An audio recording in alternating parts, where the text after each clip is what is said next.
31 août 2022. Mesdames et messieurs, fidèles auditeurs, auditrices de la 96.8 MHz Radio Liberté Kinshasa, téléspectateurs, téléspectatrices de Canal Congo Télévision, Tokutani, Mokolo Alelo, dernier jour, il y a mois d'août, dans le cadre de l'émission Bino, rendez-vous des auditeurs pour notre Obama Kamuzali pour les pays, Félix Antoine Tshisekedi, vous êtes de partout à suivre cette émission, rendez-vous des auditeurs, na Kinshasa, la capitale à travers 24 communes, Congo central, Maniema, Ituri, Tozali, Nabino, pour le Bela Congo, pendant une heure d'échange, une heure de débat, une heure de propositions sur le sujet qui défraye la chronique en République démocratique du Congo. Lélo fidèles téléspectateurs, puis auditeurs, il y a Radio Liberté Kinshasa, Toko Beta Masolo, Namakambe Tali, Ben Moliment, il y a députés nationaux. Après cette dénonciation, il y a Martin Fayoulou, président, il y a SID,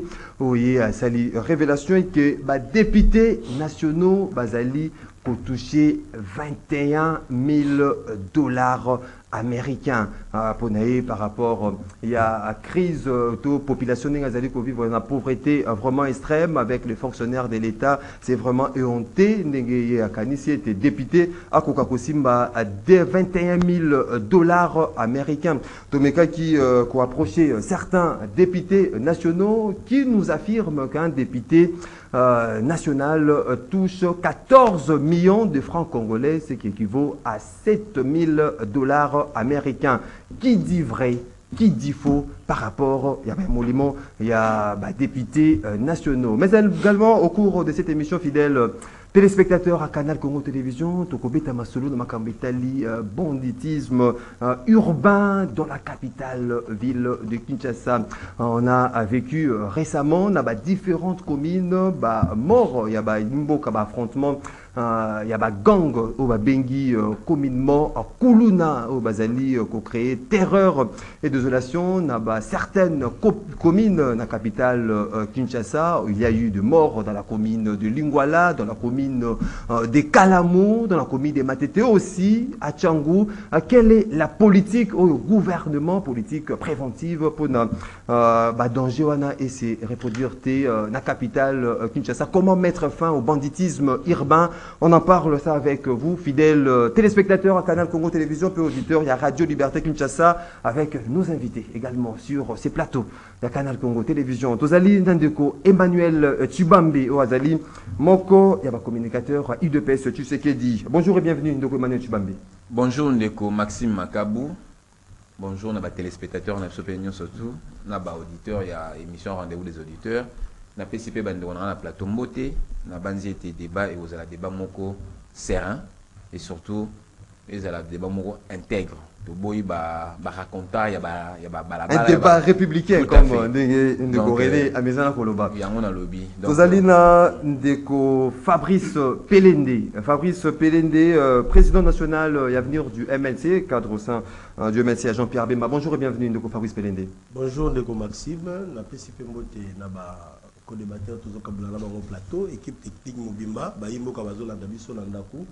pense que nous allons plaider pour un débat responsable.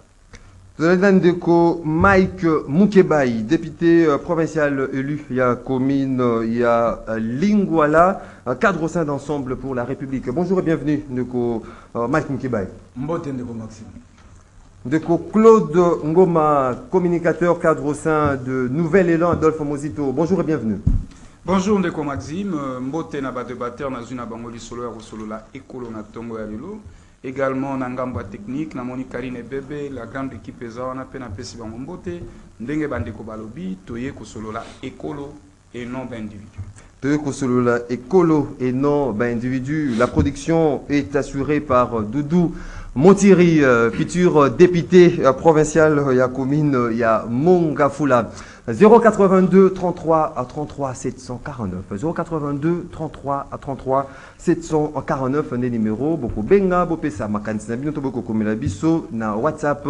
Il y a rendez-vous des auditeurs to bandi ndeko Mike Mukebai pour un sujet isolé avant to kota vraiment na kati ndeko mboka eza ya kokufa union sacrée abomi mboka lelo na ebite soko yebi yango bato ba kende sumo bembote carburant réalité carburant mingi oya pe po ba bengi kérosène gouvernement a ebisaki ba compagnie ya minene o bayaka na kérosène awa ba engine ba total te bo matisa talote ya carburant ngana mano pesa bino mbongo ba bengi subvention ana so na beti libakute o ngala yebi na monoko na ngai eyali 80 millions de dollars na sanza moko sikoyo ekomi sanza zomi na mibale koleka plus de 2 semestres gouvernement ebika ko bakisa mbongo na assemblée nationale oya kofuta na subvention ezalité sika awa ba compagnie wana mbongo ya kosomba carburant kérosène eya réalité poso mibale yangoyo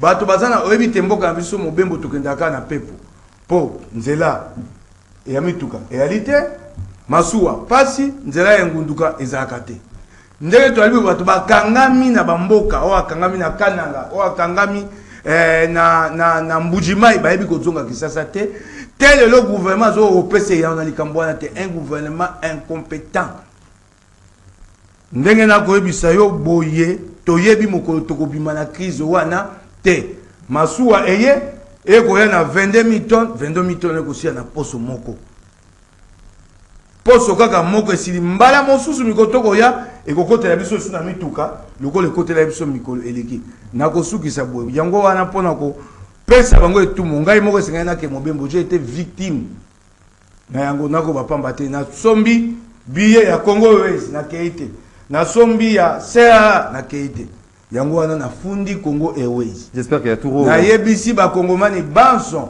o boali na billet ya Congo Airways bokei mobembo te. Merci. Oya kosangana ngai to funda bula matari.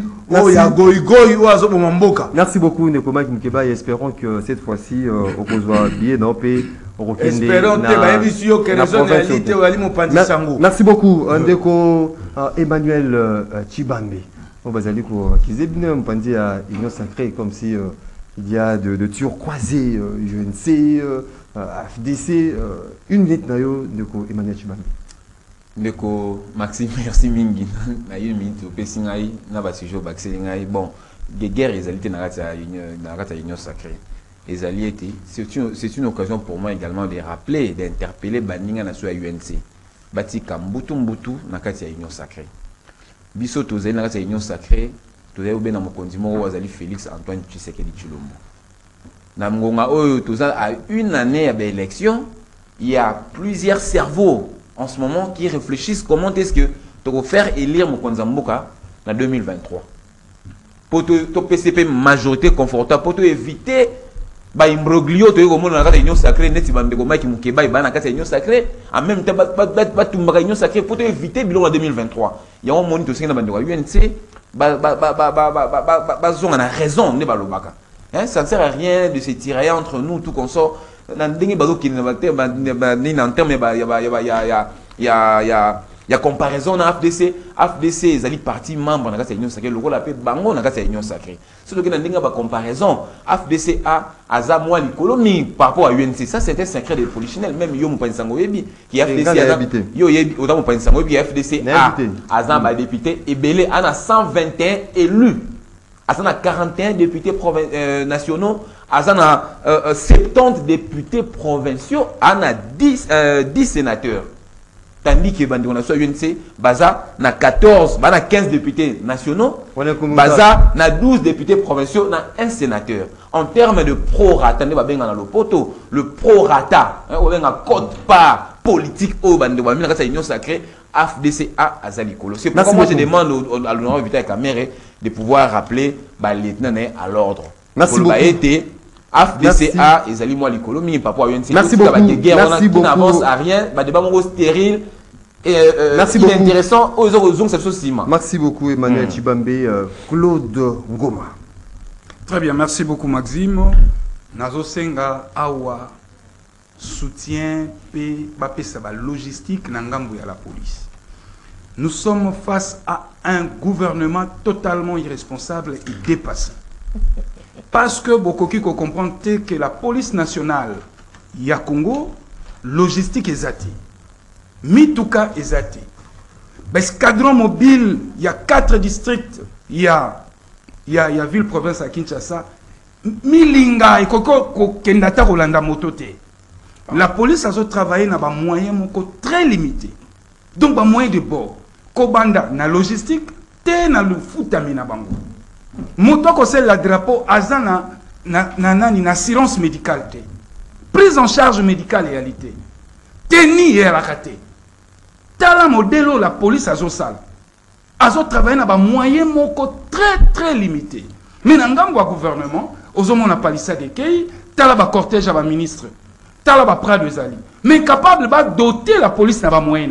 Alors, bah rester au bango ba robete la biso mato makelele na mato ibutu moi. Non ça nango ya lini. Ce qui la police bozo ko outiller yeti. Conséquence nango za nini? Monter il y a délinquance juvénile. La police azo sala musala mais azo kokate et c'est pas moyen là. D'où le ministre Daniel Asselo, il y a un patron territorial. Nazo sengaye à la plaidoyer pour la police. Ce qui a aussi la ngote ngana kolemba bango tena gouvernement na bango. Merci beaucoup Ndeko. Samalukonde maman na figurant. Merci beaucoup Ndeko. Ngambo à la police et loko moko tezo. Je crois que le message est l'équipe. Ndeko Fabrice Pelende. Ndeko Maxime, merci beaucoup pour la maloba. Nous avons l'émission Lelo avec beaucoup de compassion, beaucoup de douleur puisque Ndenge na ko évoluer dans le même ordre d'idée à Sijotier par rapport à la délinquance. Mais nous constatons qu'au sein de la famille Otobengi Union Sacrée, parce que l'objectif ici est de soutenir l'action de l'État. Chacun de son côté, par la capacité de ses moyens, pour vulgariser, pour mettre en sorte que l'Union Sacrée est à la image redorée. Donc, Maxime, je suis choqué pourquoi? Parce que au moins, nous sommes tous là, tous allons dans le terrain, dans le quartier, tous allons dans le terrain, dans le ballet, dans le football, dans le basketball, il y avait même le tennis. Et bien, nous éviter biso na tango biso toko la jeune tout se vouer la délinquance au tobenga le kuluna parce que biso to va organiser ba match ba association on était une communauté vraiment nasi réseau faire partie de la couche sociale wana mais lelo nous sommes dans une décadence sociale telle que les jeunes ne font rien, les jeunes sont voués à leur propre sort, ce qui entraîne ce mouvement de masse de kuluna biso jeunesse à venir. Il y a MLC, nous avons pris l'initiative de mettre l'infrastructure avec le peu de moyens que nous pouvons avoir pour nous permettre d'abord aux jeunes de se retrouver dans le cercle sportif. Nous sommes arrivés là-bas, nous avons constaté depuis un bon moment, terrain pourquoi? Parce qu'il n'y avait pas de poteaux. Et puis Koulouna ils ont sévi dans la place parce que les jeunes ne savent pas se prendre en charge sur le plan culturel sportif. Tous une initiative de tongi ba poteau. Tu vas filer, tu vas assainir le terrain pour permettre à ce que jeunesse Yanga Bana Mombele ait entré en possession. Il y a bien où est utile pour l'épanouissement de la mers. Mais curieusement, nous sommes dans l'union sacrée, mais nous constatons qu'il y a des coups bas venant de l'union sacrée. On va se diriger en opposition au soutien, aux actions, aux chefs de l'État. Parce que nous sommes venus là pour nous redonner espoir à la jeune. Nous avons projeté une activité pour te mettre sa match, pour inaugurer poteau, pour montrer bien la communauté, afin que de notre part, pour concourir à l'action chef de l'État. Parce que nous sommes partout. S'il vous plaît, c'est important. Mais nous sommes arrivés le matin, nous avons constaté. Il y a un certain major Ikwe, major il y a commandant Yassia Tiangaba, qui a été instrumentalisé, qui a été manipulé par les gens de l'UNC, ba boucler terrain, ba yena bambila, ba policier na tongo, ba interdire. Activité salamité. Et salamité, sans raison. Ndeko Maxime, nous sommes des intéressés. On aura une émission élaborée pour la Nous savons tous que, en tant qu'intellectuel, il faut avoir l'autorisation de l'autorité administrative. Nous avons écrit au bourgmestre de la commune d'Engaba qui nous a formellement répondu, autorisé que l'activité ait lieu parce que toi qui a bien communautaire pour profiter de la commune. Nous avons écrit au gouverneur de la ville. Nous avons écrit, nous avons réservé copie au ministère de l'Intérieur. Je pense que les documents sont là pour l'Axayo. Tout était favorable pour lancer activité et puis par la même occasion, on voulait soutenir les chefs de l'État, soutenir notre président Jean-Pierre Bemba, pour que ensemble dans l'union sacrée, nous soyons forts et nous montrons en fait la volonté que l'union sacrée marque. Merci. Mais ce major-là, merci beaucoup, corrompu qu'il est, parce qu'on a dans ça les dénonciations. Merci beaucoup pour cette émission élaborée. En quelques minutes pour citer, je demande tout simplement aux autorités habilitées à voir qu'il y a des gens qui sont contre les actions du chef de l'État, qui continuent à pérenniser le phénomène Koulouna. Entre les majors Ikwe, sa place n'est pas en Ngaba. Merci beaucoup. Nous demandons au président de la République, merci beaucoup, au gouverneur de la ville, au ministre de l'Intérieur, au général Kassongo de prendre des dispositifs parce que ceux qui le ont Koulouna et aussi la Nangaba na Mombelete, c'est à cause d'un major Ikwe qui est incompétent, merci beaucoup, et corrompu à tout bout de champ. Merci beaucoup Ndeko Fabrice Pelende. On aura une émission élaborée sur ces dossiers. Ndeko Fabrice Pelende. Ndeko Mike Mukebai, te foroli Ndilanayo. 21 000 $ américains. Oh, Ndeko Fayulu, il a décidé à Moniété. Depuis le mois de janvier 2022, les députés nationaux ont touché des 21 000 $ américains. À propos où ils allaient balayer les revers de la mer, pas les députés nationaux. Comment ça? Diaboulou Yamaseke Katumbi.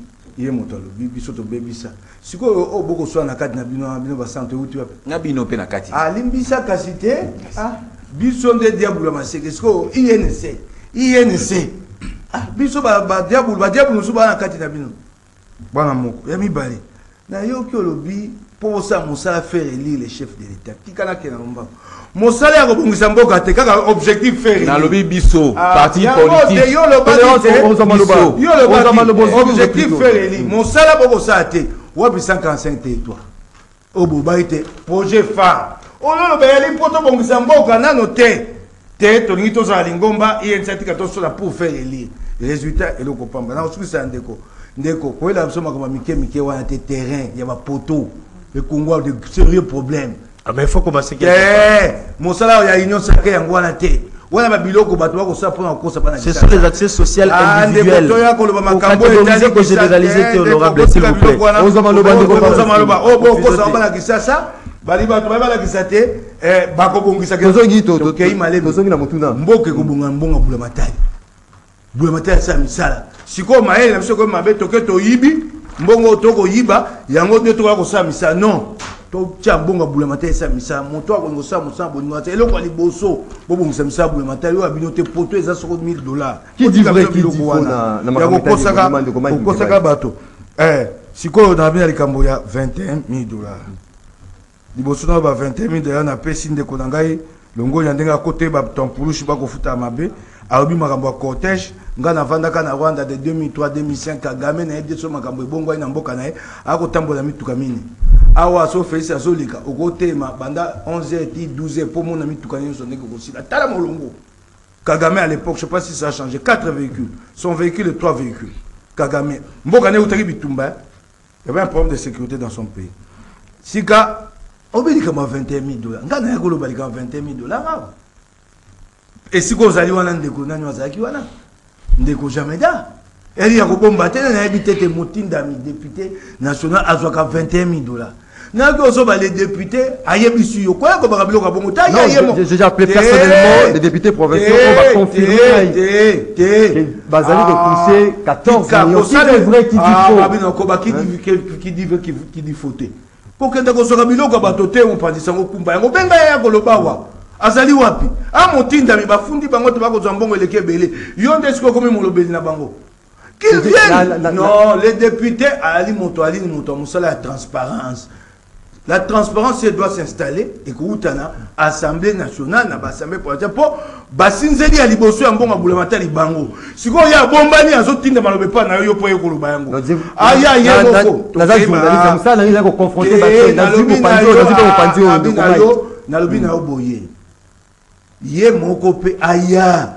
mosala na eza ko yebisa ba kongomani oyo salama bazwaka $21,000 eyebani ngai na lobaki yango awa ça fait soko déjà 2 mois bato bafinganga ka bandeko ba moso enyo sake ba babina okosi yo yebi yango tete na mboko banda eleko ya kamene na mbongo député national zwaka et na liboke muso benga invisible so député comme zo mbongo ba benga invisible si ka démocratie kotambola nini là où il doit régner la transparence il y a une rubrique sur la rémunération appelée invisible soko tuni bango mbongo na bango ya solo bazwaka babanda ko kosa bango par banque mondiale na fonds monétaire international parce que le fonds monétaire international la banque mondiale se plaignent mbongo eleki mingi ke na bituka ya bula matali so tuni bango ozoka ko boni ba misi mbongo ozo ba 14 millions wana nde rémunération officielle to yebi yango sima babandi obakisi invisible babakisi bakomi na 21 000 $.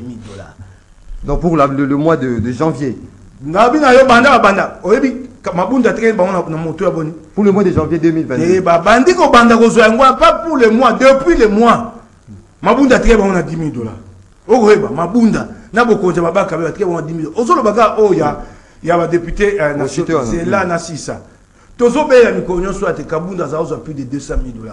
Siko yo mbata ozo zo boni mbata sa yego ya no ya kabundi ya yambola bi j'ai touché plus de 200 000 $. Nga ya yebise ngango andimi yango abiba ko bana yibi ba futanga mbongo ebele ba futanga plus de 200 000 $. Tika na yebisa bana ko Chité oza yo moté na ko ki pepe o luwa lobi yango plus de 200 000 $ baza ko futaye 55 000 $ ya fonds secret de recherche 100 000 $ ya maboko banque utaka na bureau ya maboko banque 500 000 $ ya maboko banque utaka na gouvernement pour gérer les députés nationaux. Ça c'est lui-même qui m'a dit, je le dis ici. Merci beaucoup. Si quoi mbataye ah tozoloba non et là on est ça mbataye ko ba oh bolobi za lokuta botala onga na zo ndeko na sukisi na ko baboy eza o ba bengi e tumba o to na ngona mokonzi na Moïse Katumbi Chapo o ba bengi na lokota français justice distributive. Merci beaucoup. Mapa ya limine tata leye moko mapa misato atikali mama na bana lipa moko. Merci beaucoup. Kabole ko kabatonyo. Merci beaucoup Mike Mukebai. Chacun a 4 minutes. Non, il a fait 6 minutes, 4 minutes. Moutounio a 4 minutes. Non. Asali 6 minutes. Total, il montre bien 6 minutes. Non, nous allons conduire débat, c'est pas. Kabola équitablement. Deko Emmanuel Chibambe. Le moment où la population a dit qu'on couvrir la pauvreté extrême, avec cette révélation, 21 000 $ pour un député. Yo, vous allez quoi analyser en montagne? D'abord, je m'inscris en faux tant au pauvreté extrême, mais je veux revenir sur ça.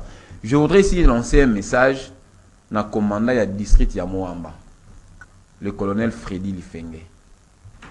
La banzi était sur la Kolandangaï, naïbi colonel Wana Salam Malam, à de la major Wana ya commune Ngaba, parce que c'est inadmissible. Batoubaze au salam activité pour lutter contre la délinquance juvénile. Il y a un nouvel lobby. Ce sont des initiatives à accompagner. Ça, on ne peut pas accepter. Il y a un moni, nous sommes en train de refaire. Député national, député provincial, Mike Mukebai, il y a compris toujours à travers, au revers. Dans le lobby, nous sommes en train de réfléchir, moi en tant que politique. Moi, je n'ai aucune fonction officielle de l'État. Moi, en tant que politique, souci dans les alliés était de faire élire moi, Namboka Félix Antoine Tshisekedi Tshilombo, dans ma ponami Oyezakoya. C'est une réflexion noble. Oh, que tout politicien digne de son nom, il faut la réflexion. Ce qui y a mon yango ça veut dire qu'il y a des politiciens, il y a des assemblée provinciale. Place les gens en politique, place les gens en assemblée provinciale, la question c'est très important. C'est pourquoi j'ai dit que je suis en train de réfléchir comment faire élire le chef de l'État en 2023. Ça c'est un travail noble pour un politique digne de son nom. Donc, quand on a que les fois sont en assemblée provinciale, il y a politique à son assemblée provinciale. Pour être à comprendre très mal. C'est pourquoi j'ai demandé, je demande même. Il y a un bateau, il y a une union sacrée, ça bateau, ça la mbutu, entre autres, il y a quelques amis à UNC. Comment expliquer UNC sa partie 4, il y a une union sacrée. Tout ça va initiative pour que tout soutenir l'union sacrée, tout soutenir vision mon Konzamboka qui va devoir UNC. Déjà le bac au risque de mon frère, c'est très important. Et l'équipe même à Broua, c'est moins, ça c'est démodé d'ailleurs. Nous luttons contre la délinquance juvénile. Lutter contre Yango. Jeune. nga na fourchette de la jeunesse. Donc je me sens impliqué dans nani wana. Donc je suis obligé d'apporter voix en ngai. Moi ba jeune ba za pratique so ba yo kelinga ba ko changer, c'est très important. C'est très important de ngai. Yango wana na sengi na commandant de la ville de général Kasongo so ay kolandanga.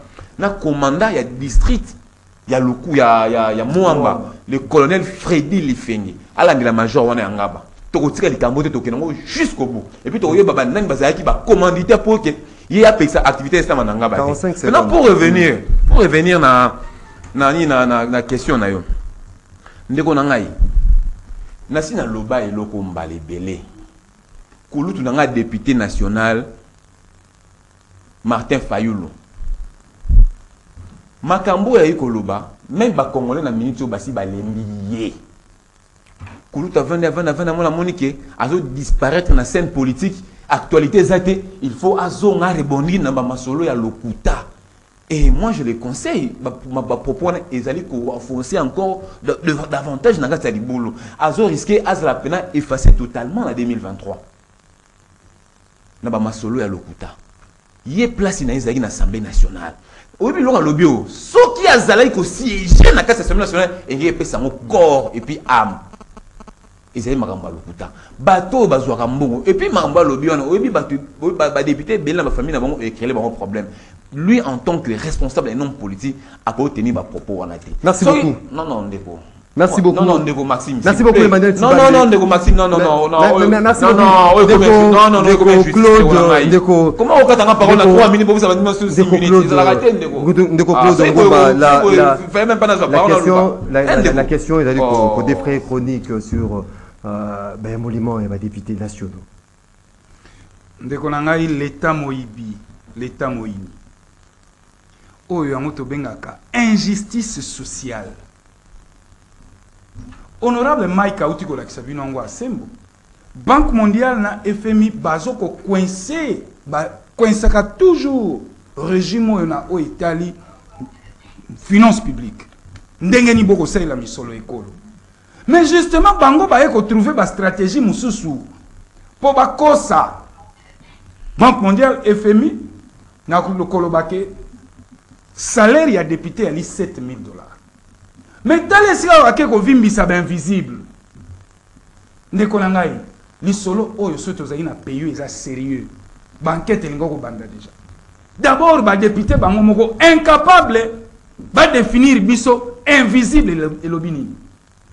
Rubrique ni na ofuta muto benga ngo invisible. Donc dès là salaire formel yebani. Yebani eza 7,000. Soti misusu ba lobakate ba député ban. Oba tsaka oui, non, ba on va souka na 21,000. Zobo bazana ba bureau na ba commission. Zobo bazana en commission. Misu bazana comme ba 35,000 50,000 balles. Ozomo nango moyibi à l'état ngwana. Et c'est organisé comme ça. Mais tala li fout ya soda. Policier $187,000 et 187,000 francs congolais. Ya souka ya molongo. A comité na $100 te. Injustice sociale. Ozomo donc, et ça va pratiquer, il faut te décourager. Il y a un député et belé à Mosoloba, ba langue miliki. Moi, ba produire ba loi pour n'ambo ezate. Et comment n'ambo ba clivage na kati kuna parce que et comme n'ambo lisano là. Donc aujourd'hui, on va défendre la cause ya population, le problème où ils allaient guetter population. Yo pona yo ba député bazaka pona mbongo na bango. Baza dépasser pour la libumu na bango lo ba kulutu na Christian Badibangi affaire à chop chop. Na utiko loba likamba la police. Tala mosolo bango bakozwa. La police azana motuka te. Bango bazana ba palissade. Bango bazana mituka ba prado ya minene. Mais police azo batela yo. Police azo la te butu moi. Bozo koka kotia na ba conditions singélité. Mais alisoni. Pourquoi un député obima costume cravate à rouge et tout ça aza élégant. Mais moto azo batela na simaza nzala. Ozo ta musala ezo sala policier za musala lokumu. To voyage à biso nyonso so tali policier ba paya. Tout le monde a rango. Ils ont ça le coup, ils ont envié bango. Mais abiso vous sentez la misère. Na tenu à la police na biso. 4 jours pour jour. Dotation à police il y a tenu à l'ité. Moto wana osa musala ndengeni. Mais bango kuna 21,000. JPKI. À part ça mon cher ami. Nazo chité. Bazana na ba prime musu ba benga ngo droit de lecture. Proposition de loi droit de lecture. Droit de lecture et ali, va déposer proposition de loi, il faut pas kabolango ba député batanga. Et là bazora 5000 à chacun. Kalambongo na biso ndenge zoke. Merci beaucoup Ndeko Claude Ngomba. Régime au batu abeta kope simba. Ndeko Fabrice Pelende. On risque que batunyo soba la mukana tongo azali kotanga mais ambition na eboule na e ezalaka ke noté, il faut rappeler postuler comme député. On a qui est né à l'enseignant, on a qui est né du sous-soi qui est né à la docteur qui est né à avocat unité. Net Doudou Montiri, boule n'est comme député. Pour Nanini, $21,000 ezali, $19,000 ezali. Ndeko Maxime, avant comme la question na yo, nazo senga na général Kasongo. Na yebike ata azako landa biso sikote ba service na ye bazo landa, nazo senga na gouverneur de la ville, l'autorité numéro 1 de la ville, monsieur Jatini Ngobila. Nazo senga na colonel Ifenge, ata zo landa biso te ba service na ye bazo landa biso. Tolingi Kuluna esila na ba commune na biso na ba quartier urbain. Mais il y a des gens qui travaillent contre la volonté et la vision du chef de l'État pour pérenniser le phénomène Wana. Major Ikwe aza compétenté ya ko diriger un territoire comme Ngaba.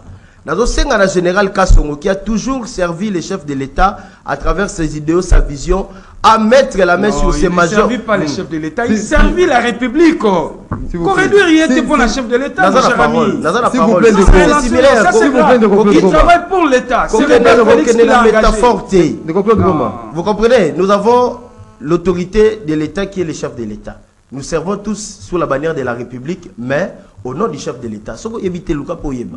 Ok, nous avons une distraction à la tête. Alors, Bisotodo Senga, l'ordre social est établi. Nous avons besoin des autorités compétents. Il y a Komate Kuluna. Mais en contrepartie, nous constatons qu'il y a des autorités militaires le contraire, c'est-à-dire qu'on active l'action Kuluna, qu'on interdire l'action sociale et salama pour permettre aux jeunes na cohabitation urbaine à travers la communauté sportive. Et puis, honorable Azolo Bakedo, Kobungisa Moka et Zalakaka de voler la moula matadi, mais c'est une approche de développement erronée venant d'un député provincial, c'est étonnant. Partout dans le monde, il n'y a pas que l'État pour conclure le développement. Il y a également des individus, des privés, parce que ce qui est dans les pays développés, la majorité des biens publics et consommés, des biens privés à utilité publique et autant là-bas, privé. Donc, quand on a poteau, on a minimisé, on a c'est $1000. Mais les gens, chaque moutou a mis quelque chose pour mettre la main pour développer son environnement direct. Mais on va faciliter l'État. C'est pour dire que tous en appréhension erronée. Donc, je pense que le message doit parvenir. Le major Ikwe, Aza, artisan, Yakuluna, Aza compétent pour garder le territoire. Non, mais nous disons des choses qui sont vraies. Moutuna Nayo par rapport à ma députée, ce qui est vrai, au moins Toza n'a pas preuve. Les éléments matériels comme ça, personne ne peut le brandir ici, y compris Bandegonam Sobada en face Wana. Parce que les dénonciations, on ne sait pas clairement identifier. Ceux qui sensibilité dans la portée, ils ont dérangé, voir clair. Mais il y a des instances habilitées pour chercher à comprendre, à voir clair. Je pense que dans le plateau de télé, tu peux résoudre le problème. Du moment où tu as une réalité pour prouver que non, voilà, autant, où ils ont reconnu, ils visible. Donc, je pense que des banans dans les frontières. Mais, moi, je voulais juste dire une chose. Mboka oye ko bonga na concours, il y a tout le monde. Toza na union sacrée pour soutenir l'action du chef de l'État. Nous voulons que tout celui qui veut à ce que Mboka opo, Toza na phase moko, il y a stabilité dans l'institution. Le gouvernement fonctionne normalement. Nous avons des avancées majeures sur le plan sociétal. Atababoyi, les lobanzele zo salama. Atababoyi, il y a la gratuité de l'enseignement. Atababoyi, il y a le début de la maternité. Il y a augmentation des salaires. Il y a augmentation des salaires.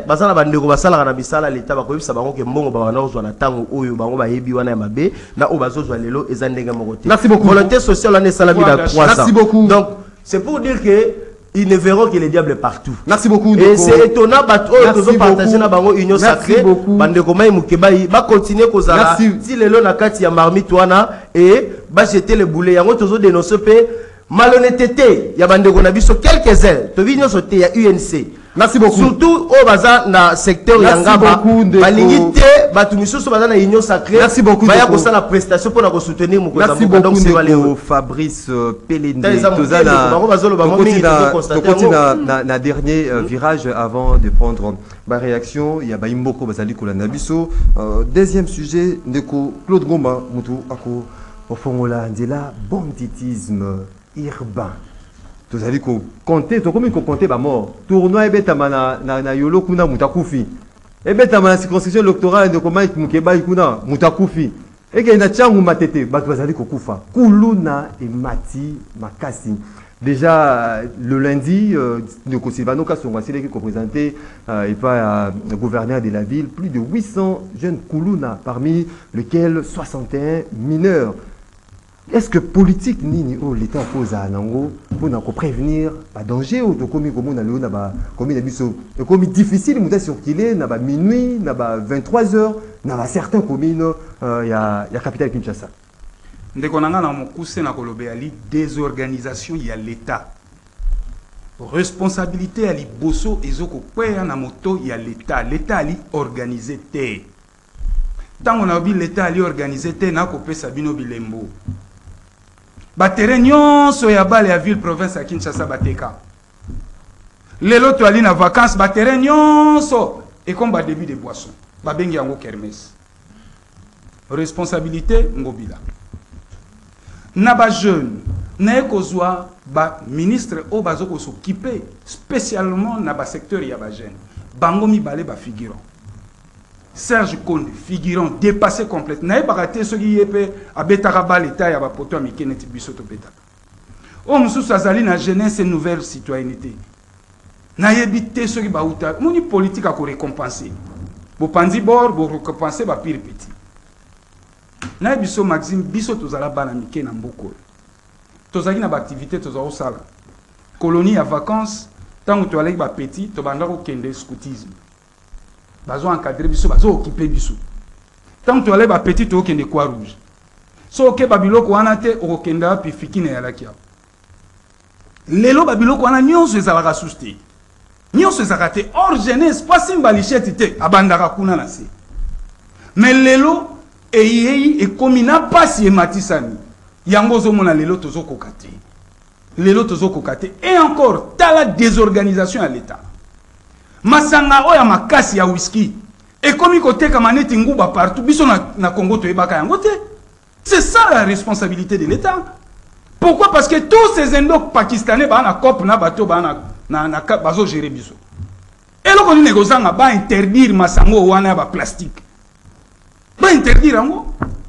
Tozali awa mon cher Ngomba Kinshasa. Est-ce que politique il y a prévention pour prévenir danger wana il y a encadrement il y a jeune est-ce que zali banani bakotia politique wana ya encadrement ya jeunesse mais c'est l'État. C'est l'État. Tant bozo ko occuper la police te bozo équiper te bo pese ba moyen te. A diminuer bango si ça va influence comment. Tant l'État y est le pouvoir politique. Nanzela un ministère ya jeunesse. Naya homme sous ya nouvelle ya sport. Bazata na projet mon côté au regard ya jeunesse. Tango eko zoye moko tata mokonzi ekolo mwana mboka Chilombo. Azata na vision mon côté na o etali ba jeune. Vision ya emploi ezalité. Vision ya kelasi kutu mbutu kolobate. Nyonso wana ezo concourir na bano bazo tomboka. Oyebe zani soki l'État zali organiser te. Mboka oni kufaka. Mboke kufaka. Yango awa na kosenga na tata mokonzi ekolo basala jour mususu conseil des ministres. Seul point inscrit à l'ordre du jour délinquance juvénile. Merci beaucoup. Bako bimisa ba résolution kuna parce que pas na bango ba dépasser bango. OK Emmanuel. Merci beaucoup. Bango kaka ba élire président de la. Merci beaucoup Ndeko Fabrice Pelende. Comment mettre fin au banditisme urbain pour na emati ko les casser dernier temps na ville ya Kinshasa. En tout cas, na la sincère, je pense que Ndeko Claude Ngoma a rejoindre Bisso indirectement. Et puis il a dit quelque chose d'important. Je pense qu'il y a des début na épingle qui Bisso tozo kola. Tozalaka na ba terrain à chaque quartier. Tous allons na terrain football, tous allons na terrain balle. Tous allons na idée que ngai na 12h na kene na quartier mona que non, Teresa awa, on a des amis, on se voit, et ça qui place aux communautés na biso ya jeunesse banego se réunir. C'était comme ça la République démocratique Mokomo Mobimba à l'époque du Zaïre et tu regardais quand même un bon souvenir. Mais le phénomène tous constaté zanine. Soko qui na ba quartier na ba commune, ba terrain na rasuski. Tous les gens comme Soussou, tous les féliciter dans ma tête, ils ont bunda pour qu'on retenir. Déjà à la base, il y a non mais quand la jeunesse est vouée de Maxime, tu comprends le fait quand la jeunesse est vouée à son propre sort, elle n'a même pas la distraction. Il est dans une situation de l'inanimation pratiquement. C'est-à-dire que l'espoir est embrasé, mais il y a tout pour devenir délinquant.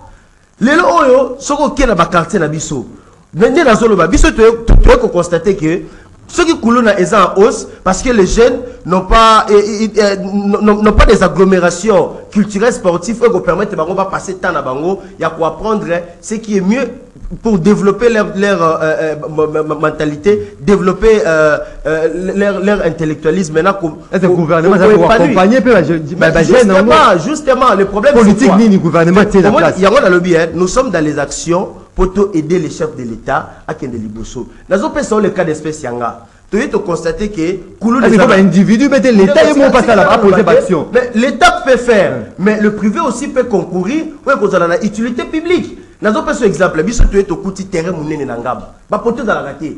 Tu es à match beta maraté pour aller. Pote banda pote koufa match beta maraté. Les jeunes ne se réunissent pas. Bon, on ne va pas attendre que seulement malgré tout ce qu'il y a comme problème du pays, tous à l'État, mais du moment où on a cette volonté de faire quelque chose, on a le projet de mettre la pelouse, tous sangisa ba jeune. On les base au gata la bango ya kosala ka kuluna, baya obeta ka bale, baya kosala ba association, et puis ils ont contribué indirectement la capacité sportive na biso ba joueur abi ba kobima, to kozala compétitif na grande compétition athlétisme, tout ça ba sportif au baza non encadré, ba place ya kosala ba sport, ba karaté, ba nini tout ça et comme mingi na ba kuzu, alors que biso et to non ko les aibonté, biso za giso ke na mai ndombe okuta terrain mobiba ba cha ba chamune na éviter soki bato pe na ba ebi, ezaka spectacle moko ezaka honorifique, onheureux. Et puis dans la discipline. Donc, discipline morale, parce que les jeunes ne sont plus encadrés. Comme nous avons constaté qu'il y a des gens qui vont à l'encontre de la vision du chef de l'État. Balingi tebi surtout assainir la place publique populaire pour la jeune baye bako s'épanouir. Il y a toujours dénoncé Major Ikwe Yangaba. Nazoloba, nazosenga na autorité va se pencher sur ces problèmes-là. Permettez-moi non mais ce sont des gens qui favorisent les Koulouna. Les actions que nous menons, c'est pour éviter qu'il y ait des Koulouna. Mais le major ne veut pas que cette action-là soit menée, soit disant Azobanga Bakoulouna. Est-ce qu'il y a un policier à Robert Bakuluna? Merci beaucoup. C'est lui qui est censé protéger les personnes et leurs biens. Biso toye to tielo kwa bien, il y a l'unité pour Bakuluna bakoya robeta rabale. Merci beaucoup. Bakuluna mais quel raisonnement est tel major? Merci beaucoup. Merci beaucoup. Comment on peut garder ça dans une Merci beaucoup de Fabrice. Merci beaucoup de Quand nous demandons au général Kassongo de prendre des mesures adéquates à Chamuto Azak. Merci beaucoup de pour permettre à ce que l'agglomération urbaine soit développée et nous soutenons les chefs de l'État. Merci beaucoup de Fabrice. Émission toujours Pelende. Ndeko Mike Mukebai, vous allez député provincial. Il a posé une question. Il y a ligne voilà. Ban monter banditisme ben monipé na commune na yo ba voter kio match betami moto akufi ba kulu na ba komi pe belé na ligne voilà. Soko bengi singa mbasima ko bengi sabato union sacrée. Luka bato ba makanisi pona mboka. Na tuni bango motuna 145 territoires moko ya nolité. Le bazako belela projet phare na tuni ya posaba pesa mokonza mboka. Wana na zongeli ba 157. Monsieur, dans un pays sérieux le salaire d'un député est connu. Si avec démocratie, transparence, soko beti na Google, le salaire du député américain c'est 15 000 $. Député français 9 000 $, député congolais inconnu, pour Moïbi Ali na mboka. On soit sérieux. Non, en fait, c'est une pétition. Tu viens devant les Congolais, tu dis c'est pas connu. Mais c'est cela la corruption de l'Union. Non, je ne transforme pas mes propos. J'ai dit, je n'ai pas des éléments matériels pour débattre sur ce sujet. Même si on a la preuve, on pourrait dire que depuis 21 000. Et puis vous êtes aussi des pilotes. Donc on a qui bénéficier. C'est vous qui volez de Fabrice Méné. Tolérance. Vous dites une chose et sans le salaire d'un député, c'est une information publique dans une. Vous êtes le premier à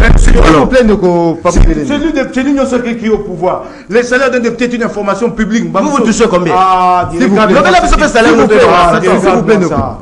Il n'est venu ici que pour parler d'un terrain. Moi, je parle des problèmes du Congo. Il veut me perturber. Tu restes dans ton terrain d'un gaba, monsieur. Tu as parlé de terrain d'un gaba qui t'a perturbé.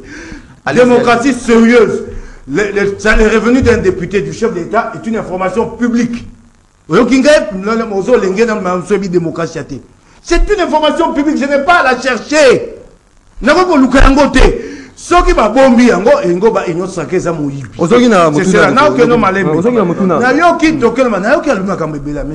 a 4 minutes.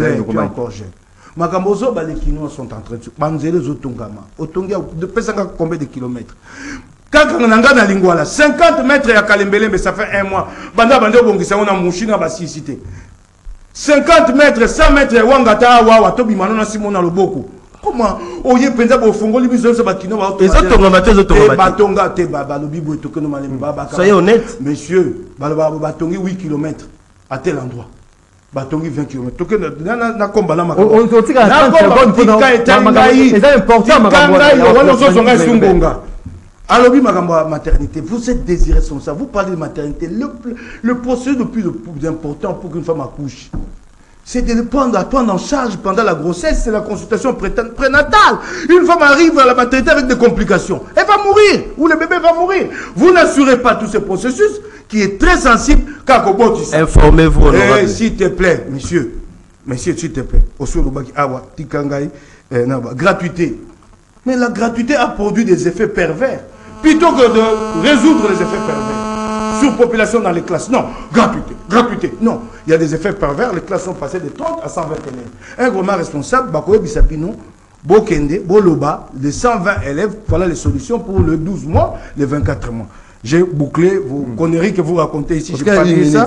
Des choses qui ne tiennent pas. Passons aux choses sérieuses. Je n'ai suivi aucune proposition. Voilà les problèmes de Koulouna. Koulouna, il n'y a aucune politique publique. La politique publique doit prendre encore. Et c'est les habitants de Missa.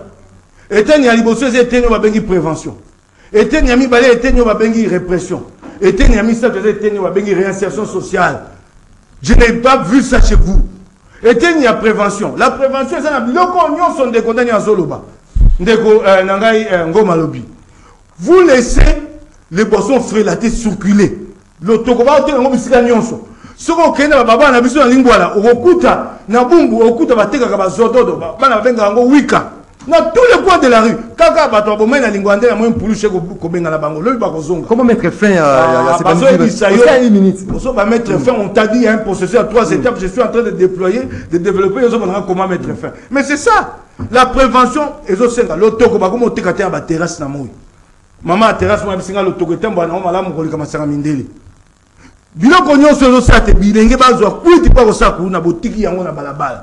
Ça, c'est l'étape de la prévention. La prévention implique aussi que la police ait les moyens d'infiltrer les Koulouna. Les modes opératoires. Comment ils opèrent? Est-ce que la police a les moyens pour le faire? Non. C'est la répression. Répression pour le matin. Attends, c'est la prévention. La répression. La police a-t-elle les moyens? La police a-t-elle une banque de données sur le Koulouna? La police elle-même est installée dans les conteneurs. Midi, qui ça, moi, il m'a quasi il va réfléchir comment? Il fait chaud là-dedans. Laisse-moi terminer. Ils ne se sont occupés que de la dernière étape. Félix s'est occupé de la dernière étape. La réinsertion sociale confiée à Kassongo Kabouy. Badu Bakuluna, Memi Bango. Nakai Makat, c'est pas là que c'est vraiment Moussala. Kassongo fait bien son travail de ce côté-là, Kabouy. Ces gens-là, j'ai vu, Balakisi Bango, comme bâtisseur, Bazo Tonga. Mais ce n'est pas que ça. Bango sorti, Bango, d'autres étapes pour aller bosser Samité. Merci beaucoup. Il y a deux choses. Revenir à ce processus. Kolandango Mobima. Et processus soit ma coquille hérité et que ça maté. Et ma coquille à libosso pas à Kozango, c'est aussi simple que ça. C'est faire des économies à travers la réduction du train de vie des Merci beaucoup. Ndeko Mike Moukebaye. Ndeko Emmanuel. S'il vous plaît. Ndeko Emmanuel Tubambe. Tu as parlé de ton terrain s'il vous plaît, Ndeko Mike Moukebaye. Le kilo de dire que c'est s'il vous plaît, Ndeko Mike Moukebaye. Ndeko Urbain, Ndeko Emmanuel Tubambe, Malobezali et Panayo. Comment mettre fin à ce phénomène Koulouna, la ville de Kinshasa, parce que il m'a vraiment en puissance ces derniers temps. Mais comme Maxime, je vais répondre à la question. Et là, où nous avons été, nous avons été vraiment. Comment on a 2 minutes, 3 minutes au Katinga. Mais ma parole, 6 minutes au Katinga. Il y a un super invité par rapport à Nabiso. Comme ça, on comprend Naïba. Et là, nous avons été à Kabiso. Répondez à mon tour dans la grande. Faut la justice même battre son andaku bazo combattre mon injustice sur la tika biso même non aux alliés dans maloba ndoko Emmanuel Tubambe. Ya liboso nanu. Moi je déplore likambu ya Kolona. Je suis un jeune. Je l'ai dit ici, je suis dans la fourchette de la jeunesse. Non atteint non l'église âge de jeunesse était dans ça jeune. Moi je déplore tout ça. Mais au outil kolobelo mon kwana ndeko nga député provincial ya lingwala a outil ko confirmer moi et j'ai très mal au cœur. La ligne la bataille langai. Ne comment qui Moukebaye va voter na ligne là. Il faut aya couper sa information. Il y a beau solo. Et ça soni pe mawa honorable député ko affirmer était tourner bête na ligne là. Il y a eu des morts. Vraiment moi je m'en offusque. Un député élu à ligne là. Tourner bête na ligne là. Ngai ko na ligne là té. Na été ata mutu moko akufaki te na tournoi wana mais il y a eu confirmer que il y a eu des morts. Non Kouloutou s'il vous plaît non non non s'il vous plaît non tikana Maxime tikana loba s'il vous plaît il y a eu aucun mort Kouloutou n'a député provincial dans sa parole à retirer ma propos il y a eu des morts. Ce sont des propos mensongers. Mais nous devons faire autrement. Politique, on boit Tiwapi. Tiwapi, politique, l'Okuta. Pourquoi? Il n'y a aucun mort. D'ailleurs, il y a eu mieux placé. En fait, information, il y a beau solo. Il y a eu, s'il vous plaît. Sur le proposition. Zéro. Incapable de proposer. Incapable. Honorable député provincial. Ouais, j'attends la proposition. Tikangai na balayé lokuta nyoso oyo lobi na kata plateau ya kokosa ba kongomani oyo obetela tolo tikanga loba te Kouloutou. Je connais ta stratégie. Non Kouloutou. Il ne faut que parler de moi. Kouloutou. Pas de problème de Congolais. Obeti ba solo ya lokuta avant de répondre à la question de Maxime, il faut na longola mamba lokuta oyo lobi. Ezali Sony yo bana lingwa ba vota ki yo mais olobi na lingwa la tourner betema ki ba kufi ngai na uti kuna na mbudi na eti na tourner na mona ta mort mon côté il y a eu un seul blessé grave oh bon ba kanisa kufa ki moi même yé moi na lingwa la ebite ke mutu wana soka ki wana kufite donc na mutu na ye mutu wana kufa ki il n'était pas mort il y a eu aucun mort sur ce point politique sur ce point il faut que nous nous mettions d'accord à osanga makambo contredire ngai mutu kufa ka zaité maintenant pour que je revienne à ta question. Aujourd'hui, il y a plusieurs façons. Moi aussi, je peux avoir ma proposition. Mais il y a une monnaie au gouvernement national na biso. À ça, par rapport à la réinsertion. Il y a des délinquants, il y a des tout comme ça. Il y a des et puis de faire mieux. Moi, je suis d'accord avec cette politique-là. Mais seulement, il faut qu'on dote moyen plus efficace pour que il faut les regrouper et puis faire mieux que ça. Et c'est partant de lutter contre délinquance juvénile. Donc c'est ça. Donc la politique à gouvernement avec le peu de moyens. Et ça, politique, mais seulement nous demandons, nous la jeunesse, nous demandons au gouvernement de peaufiner encore beaucoup plus pour que politique, on a ko so batana ko tia bango ko tia mo isika mo ko la sawo musala pour que balon na kata pratique on a ils allaient politique malamu mais place ngana beti kaka c'était kulutu toute la politique il y a massage. Merci beaucoup. Et il malamu té. Merci. Candidater que on s'attirer de la sympathie de la population. Merci. Sur une information à l'Okuta. Heureusement. Merci beaucoup. Biso pe bao pe to appelle liboso na poto l'action que kulutu. Merci beaucoup. Okuta ezaya bosolo té. Merci beaucoup Ndeko Emmanuel Chibambe. Je vais Ndeko nakotanga certains messages il y a Baimboka. Bonjour, la police, il y a RDC, Zalaka, na logistique, il y a Malonga T, chose regrettable, Badotaka, Bangote, il y a Badotaka, Bangote, Nute, Yebisanga, Bakusa, la Moussala, il y a Malam Ndengenini. Bonjour Alik, Nayoki Mali, Litango, Moto, il y a M. Zali Kolo, Général Kassongo, travail sous la vision du chef de l'État. On les a dit de Ogu, depuis quelque part Maxime. Félicitations dans de Ngoma pour Azosala analyse, paix, débat, Moko sur le fait et non sur les individus. Alain Kifula. Ponanini Bandeko, il y a union sacrée, Balingi toujours pour ça la biso population. C'est vrai, quelques changements, mais beaucoup de mensonges. Rimain Kengen, ma radio s'il vous plaît, entre députés, na inspecteur, il y a police ou enseignant, nani azosala busala makasi, c'est très injuste, Dieu vous voit. Michel, bonjour, rendez-vous Mboka Oyo ko banda le jour tokozwa mokondi azala nabolingo ya Mboka, ça fait très mal au cœur. Steve depuis Mikondo, tokomi vraiment la souka émission, je crois qu'avec les appels tokozwa les appels dans la deuxième partie. On aura les appels dans la deuxième partie.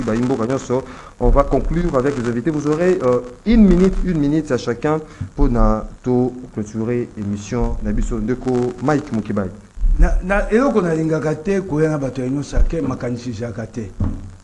Je vois celui-là s'acharner que j'ai menti.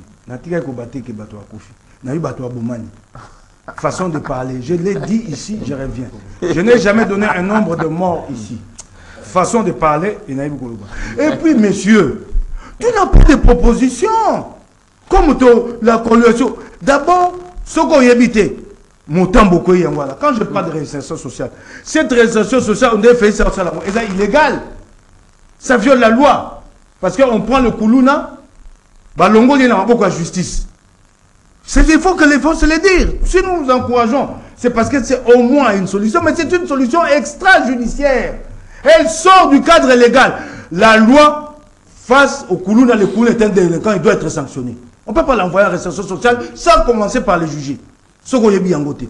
Il doit être jugé, purger sa peine, pendant ou après sa peine, c'est alors que l'insertion sociale revient. Merci beaucoup. Donc, ce que tu encourages même là, la réinsertion telle qu'elle est opérée sous Félix, elle est extrajudiciaire, elle viole la légalité du pays. Merci beaucoup de Kobaï. Une minute, Fabrice Pelende. Na une minute, je pense que prise en charge sociale et où tu as la couche de la société. Nous avons privé, la société privée, la ONG, la ASBEL, l'association, toutes ces structures-là ne concourent à le développement en Mboka. Donc, au lobby, makambu ya général Kasso, bisonyo sotoyebi, la justice, c'est justice barandango, justice barandango pour le compte de la nation au nom du chef de l'État. Lelo oyo bisonyo sotoyebi que nous servons le Congo, mais nous avons un président de la République oyo bisonyo so, nous sommes substituts. Il y a qu'à rendre un bon service pour accompagner l'effectivité de l'action nationale. Merci beaucoup. Donc je pense que ceux qui peut-être va proposer, merci beaucoup. Ce n'est pas oui, très bien. Nous allons s'adresser au gouvernement, que le gouvernement travaille de façon active pour que doter la police n'a pas moyen et que n'a pas conditions pour essayer parce que bako travail monde quoi tout ni motuna député policier c'est le policier. Ala la Kalibanda 72 heures. Azana soin médicaux le côté gouvernement a s'activer à tia bango na ba condition et a organisé police au wana pour et ça la fierté et colo. Ndeko Emmanuel Chibambi. Na liebisi ba congolais nyoso balandi émission oyo OK. Émission aux a rediffusé et puis ils en a YouTube. Ba comment na place honorable Mike Mukebai à soutenir les propos des journalistes qu'il y a eu des morts, il y a eu des morts. Mais merci Mipo à reconnaître que il y a le bail va mort. On a changé mon gabier, il y a mort, il y a tout babomani. Donc le bail était ngai na sa bosolo, il y a Amérique pour s'expliquer pourquoi le bail était à le bail qui bon côté. Mais émission oyo et vous a rediffusé et puis et vous allez en ligne, tout vous va partout, tout vous lancer, on va pas mon été à le bail qui va tout bakoufi. Merci beaucoup, mesdames et messieurs fidèles téléspectateurs à Canal Congo Télévision, auditeurs, il y a Radio Liberté Kinshasa, Culte Nabusso à Mokolo Alelo. Et ce qui a Tozaki Essengoya Koyambelabino, le député provincial Mike Moukebaï, Claude Ngoma de Nouvel Élan, Ndeko Emmanuel Chibambe UDPS, Fabrice Pelende MLC, Natone Bino Botondi. Merci Mingende. Merci Ndeko Max. Vous allez qui est belé Yakulanda émission. Merci pour la participation à Binopé. Attention, soutenez Nabino na émission. Rendez-vous des auditeurs. Vous allez qui réalisé par Fiston Atunga du côté régie télévision, Urbain Kanyema régie radio, Moro Djambe, mais également Doudou Motiri à la production. Tokoute Nabino de demain pour un autre numéro de votre émission. Rendez-vous des auditeurs. Vous allez inviter continuer pe ko beta kaka masolo ya mboka na biso Congo otikali malamu na mabota na bino.